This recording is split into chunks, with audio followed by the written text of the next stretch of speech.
Hello bull trackers. दोस्तों, क्या Indian markets में worst is about to come? कल सीपीआई का डेटा आया, इंडिया में भी आया, यूएसए में भी आया, लेकिन दोनों के मार्केट्स ने ऑपोजिट वे में रिएक्ट किया। जहां यूएसए के मार्केट्स ने ऑल टाइम हाई लगाया, न्यू ऑल टाइम हाई, वहीं इंडिया के मार्केट में हमें भारी गिरावट देखने को मिली। एक ही वॉर है, एक ही तेल का प्राइस है, लेकिन दोनों मार्केट्स में ऑपोजिट बिहेवियर क्यों हमें देखने को मिल रहा है और क्यों आने वाले टाइम में इंडियन मार्केट्स ग्लोबली मार्केट्स को अंडर परफॉर्म करेंगे, इसी को हम इस वीडियो में डिकोड करने वाले हैं।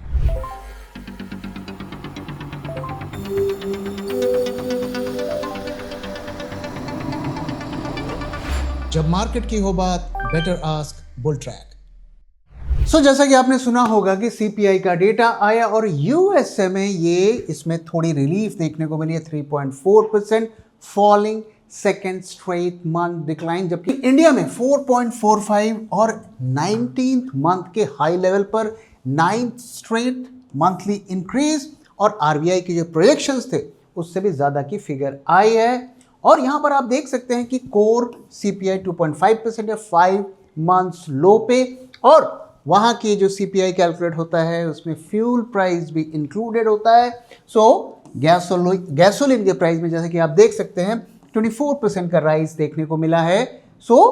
वहाँ पर गैस के प्राइसेस को इम्पैक्ट करने के बावजूद भी इन्फ्लेशन डाउन हुआ है, जबकि इंडिया में जो गैसोलीन के प्राइस हैं, जो फ्यूल के प्राइस हैं, वो ऐड नहीं होते हैं। और यहाँ पर आप देख सकते हैं मेन जो इन्फ्लेशन है फूड इन्फ्लेशन का है, ट्रांसपोर्ट का भी है, और जो रुपया कमज़ोर हो रहा है उसका भी इम्पैक्ट पड़ रहा है। तो आप देख सकते हैं कि सेम वॉर है, सेम क्रूड का प्राइस है, दोनों अपोजिट रिएक्शन कर रहे हैं। और इसकी वजह क्या है कि यूएसए में जैसा कि मैंने बताया कि फ्यूल प्राइस होता है, उसका इंस्टेंट इम्पैक्ट हमें देखने को मिलता है वहाँ के इन्फ्लेशन के डेटा में, जबकि इंडिया में वो सब्सिडाइज्ड होता है, सरकार डिसाइड करती है कब बढ़ाना है, कितना बढ़ाना है, तो उसका इम्पैक्ट जो होता है वो आने वाले क्वार्टर्स में हमें देखने को मिलता है। तो ये जो अभी पिछले दिनों क्रूड हाई प्राइस पर इंडिया ने खरीदा, जबकि क्रूड के जो पेट्रोल और डीजल के प्राइसेस उस लेवल पर तक नहीं बढ़ाए गए, वो इम्पैक्ट अब आने वाले क्वार्टर्स में हमें देखने को मिलेगा।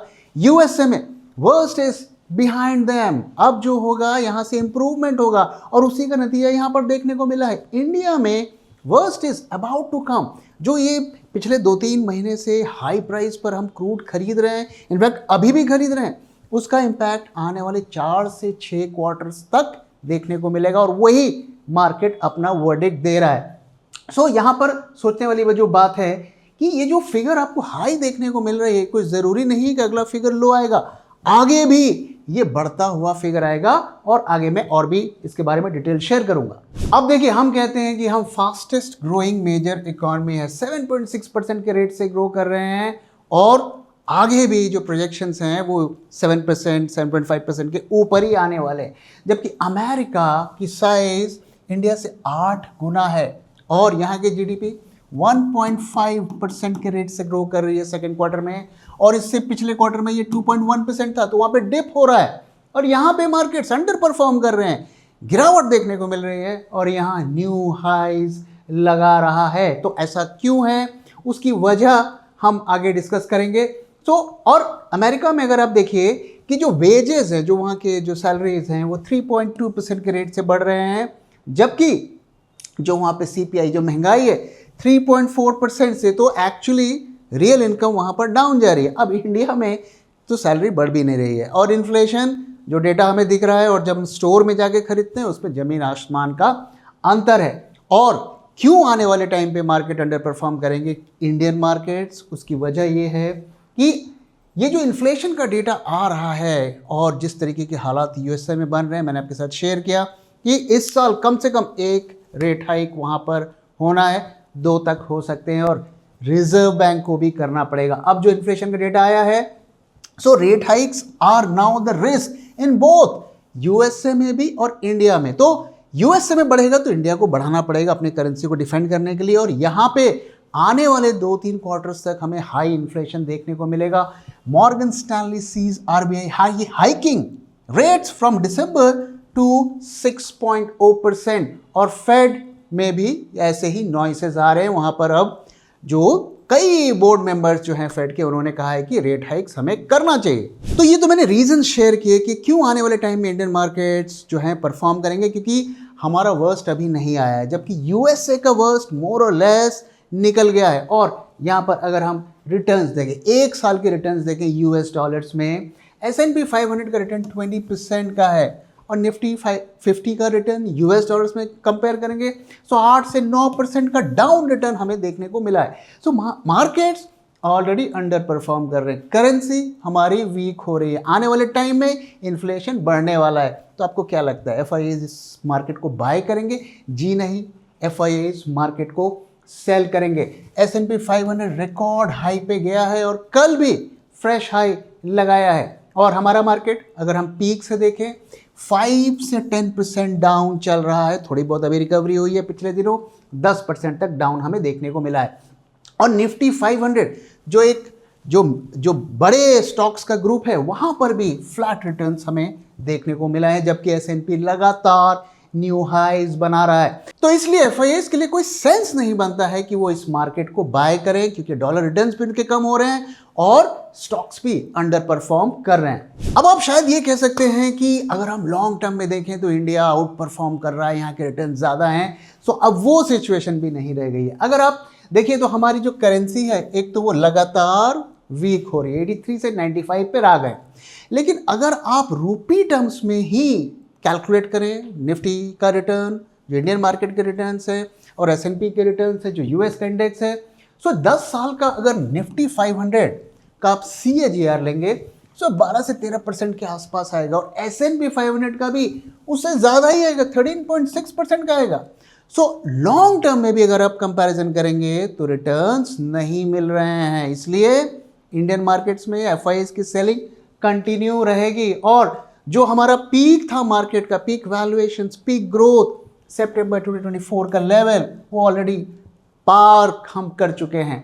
So the D rating since is a correction of expectations not of the economy.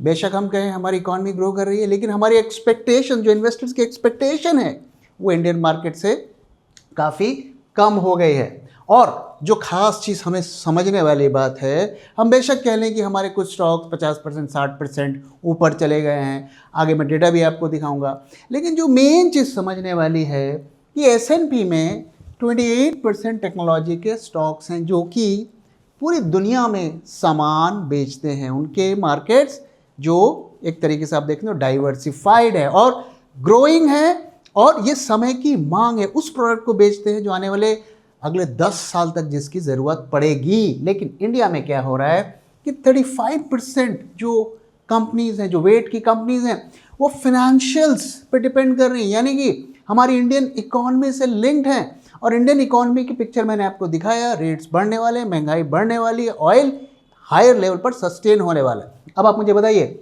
क्या हमारे मार्केट्स आने वाले टाइम पे सस्टेन करेंगे? और जैसे कि मैंने बताया कि इन कारणों से जो FIAs की सेलिंग है वो रिवर्स होने वाली नहीं है, और अगर होगी भी तो उसके लिए उससे पहले मार्केट को फेयरली वैल्यूड होना पड़ेगा, 16-17 P पर निफ्टी को जाना पड़ेगा, एक बड़े स्टॉक्स जो अच्छे स्टॉक्स हैं उन पे एक भारी करेक्शन होना पड़ेगा, उसके बाद ही वो लौट कर आएंगे। क्योंकि जब हम देखेंगे कि बाहर के मार्केट्स एक्सट्रीमली ओवर वैल्यूड हो गए हैं और इंडियन मार्केट्स जो हैं एक्सट्रीमली अंडर वैल्यूड हो गए हैं, जो वो गैप बहुत ज़्यादा हो जाएगा, तभी FIAs वापस आएंगे। स्टॉक मार्केट में सबसे बड़ा कंफ्यूजन क्या है? कौन सा स्टॉक बाय करना है या सेल करना है और किस प्राइस पर करना है? और इसीलिए हम लेकर आए हैं बुलट्रैक स्टॉक एक्सरे।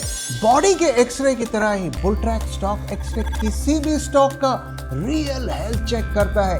ये 50 से ज़्यादा पैरामीटर्स पर स्टॉक को इवैल्यूएट करके आपको एक क्लियर स्कोर कार्ड देता है, जो बिना किसी कंफ्यूजन के बताता है कि उस स्टॉक को पोर्टफोलियो में रखना चाहिए या नहीं। साथ ही ये वो प्राइस भी बताता है जिस प्राइस पर आपको स्टॉक को खरीदना या एवरेज करना है। सिर्फ एक क्लिक में ये आपके पूरे पोर्टफोलियो को एनालाइज करके क्लियर रिकमेंडेशंस देता है कि हर स्टॉक में आपको क्या एक्शन लेना चाहिए।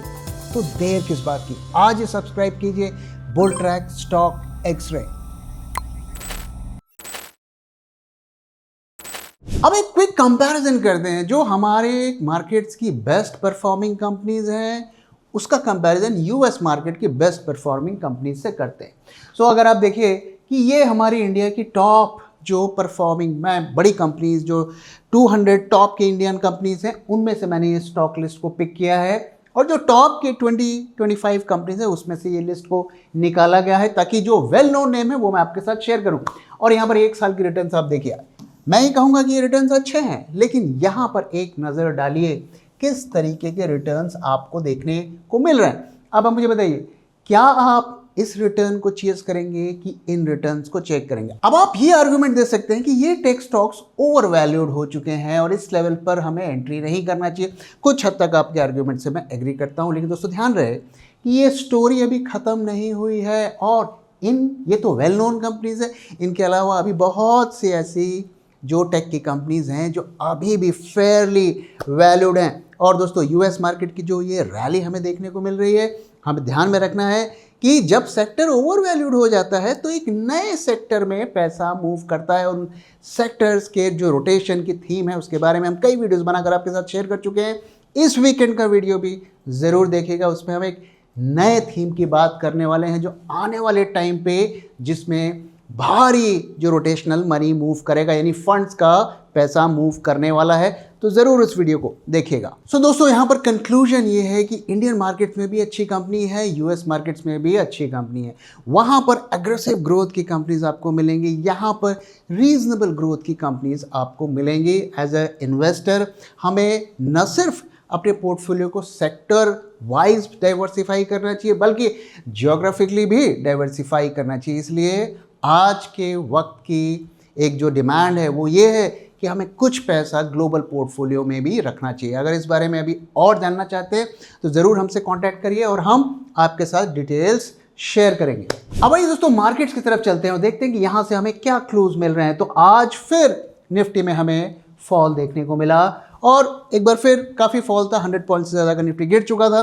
थोड़ी बहुत रिकवरी भी हमें वहाँ पर देखने को मिली है।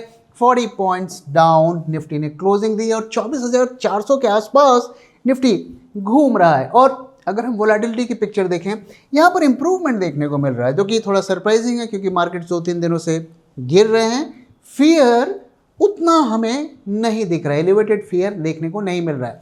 विक्स भी मोटा मोटा उसी रेंज पे चल रहा है। मैं कहूँगा वोलेटिलिटी नॉर्मल है, जो ये बता रहा है कि बेशक मार्केट गिरेगा लेकिन धीरे धीरे गिरेगा, कोई वाइल्ड मूवमेंट हमें मार्केट में देखने को नहीं मिलेगी, जो कि खतरनाक भी हो सकता है। क्योंकि अगर इसी तरीके से हर दिन 40-50 पॉइंट गिराता रहा तो इसका मतलब ये जो फॉल है ये लंबा चलेगा। इसलिए जो बड़े फॉल होते हैं वो हमें टेक्निकल बाउंस की होप देते हैं, जो छोटे फॉल होते हैं वो ये बताते हैं कि ये लंबा भी चल सकता है। तो हमें डे टू डे डेटा को ट्रैक करना है। और पुट कॉल रेशियो में भी आज कोई मेजर इंप्रूवमेंट देखने को नहीं मिला, कल के लेवल को इसने मेंटेन किया।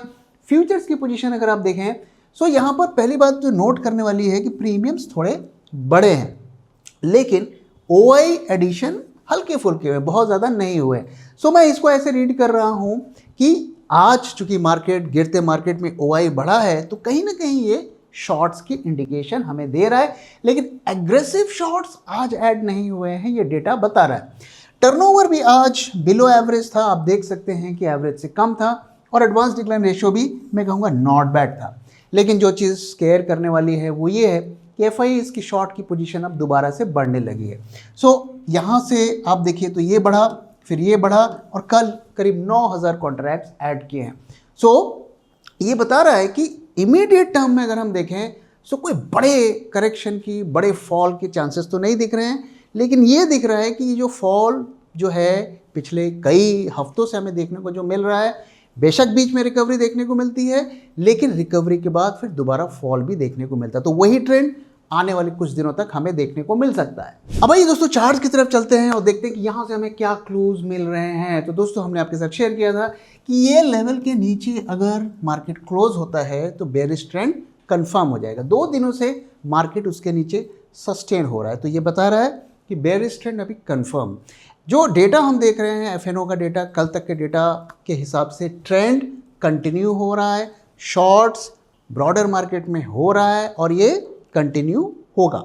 अभी यहाँ पर ट्रेंड रिवर्सल, जो बेरिश ट्रेंड के रिवर्सल का कोई सीन नहीं है। लेकिन चूंकि 3-4 दिनों से मार्केट गिर रहा है, सो जो एक बाउंस की हम बात कर रहे हैं पिछले 2 दिनों से, वो कल भी आ सकता है। बाउंस की देखिए आप कोशिश कर रहा है, बड़े बड़े लोस से रिकवरी मारने की कोशिश कर रहे हैं, लेकिन सेलिंग के फोर्स के आगे वो उसको झुकना पड़ रहा है और वो ग्रीन में नहीं जा पा रहा है। तो कल भी इसका सीन है, इस तरीके का मूवमेंट आपको देखने को मिलेगा। लेकिन अभी जो हम देख रहे हैं इसको अल्टीमेटली 24,200 तक जाना है। अब यहाँ से एक ग्रीन कैंडल मार के दोबारा से आएगा या इसी फ्लो में चले जाएगा, ये कहना फिलहाल के लिए मुश्किल है। जो हम ब्रॉडर डेटा देख रहे हैं स्टॉक्स का और फ्यूचर्स का और ऑप्शंस का, उसके हिसाब से जो कल रात तक का डेटा आया है, बेयरिश ट्रेंड इंटैक्ट है, कंटिन्यू कर रहा है। जब रिवर्सल आएगा वो डेटा, हमें जो रात में डेटा आता है उसके बेसिस पर पता चल जाएगा। मैं कोशिश करूंगा कि आने वाले कुछ दिनों में एक मॉर्निंग वीडियो भी आपके साथ क्विक 5-7 मिनट का शेयर करूं, ताकि आपको जो रात में जो डेटा आता है उसके बारे में भी क्विक एनालिसिस शेयर कर सकूं। अगर आप इसमें इंटरेस्टेड है तो मुझे बताइए, ताकि मैं इस प्रोसेस को थोड़ा स्पीड अप कर सकूं। सो दोस्तों, इसी के साथ इस वीडियो को यहाँ पे मैं खत्म कर रहा हूँ। वीडियो कैसा लगा जरूर बताइएगा और अपना फीडबैक भी शेयर करना मत भूलिएगा। Thank you very much for watching and thank you for your time.